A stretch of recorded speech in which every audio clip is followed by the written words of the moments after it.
Okay, this is the outline for Micah, the book of Micah. Historically, you got prophecy of judgment on Samaria and Jerusalem. Doctrinally, obviously, you got tribulation, second coming, and restoration of Israel. All these minor prophets doctrinally are going to show you something in the future about the tribulation, second coming, restoration of Israel. Devotionally, what can we get out of it?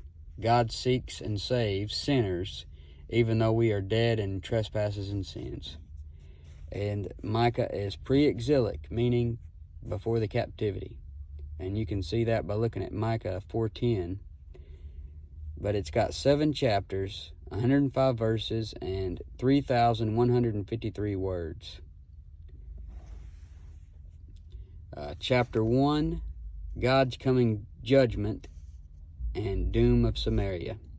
Chapter 2, powerful oppressors are covetous and violent. You see that a lot today. Chapter 3, the error of the princes and prophets. And you also got some tribulation prophecy in there. Chapter 4, you got millennium, some prophecy about the millennium and regathering of Israel. Chapter 5, you got a first coming prophecy and second coming prophecy. Chapter 6, the Lord pleads with Israel and warns them of coming suffering. And chapter 7, the character of the people in the tribulation. It's like a prophecy showing you the character of the people in the tribulation, looking at it from the prophetic viewpoint. And it's 750 BC, around that. And Micah means who is like Jehovah. But let's go ahead and get Nahum as well. So Nahum. Chapter 1, you got the destruction of Nineveh. Chapter 2, you got prophecy of artillery that you'll see in the tribulation. You know, the chariots shall be with flaming torches and that kind of stuff. You got the prophecy of artillery in the tribulation and second coming.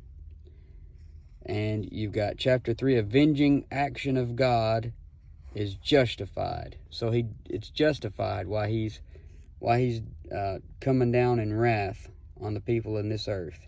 So I got this outline from somebody else here with the 3 D's here: doom declared, doom described, and doom deserved.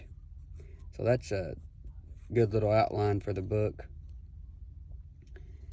And chapter 1 deals with the destruction of Nineveh historically.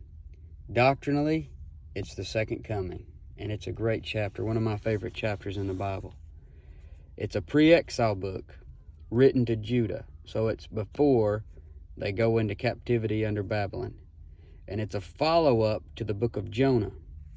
You see, Nineveh they forget about the preaching of Jonah. And, you know, they get backslid and go back to just like they was doing before. It's 3 chapters, 47 verses, and around 1,285 words. Nahum means comforter, and it's around 713 BC. Doctrinally, or historically, Nahum prophesies destruction of Nineveh at the peak of Assyrian power. Doctrinally, second coming, tribulation, and destruction of the great whore, the bloody city, that you read about in Revelation 17 through 18. Inspirational, sin will be dealt with by God. That's what you can get out of it. You know, any sin in your life is going to be dealt with by God in the flesh here if you're saved.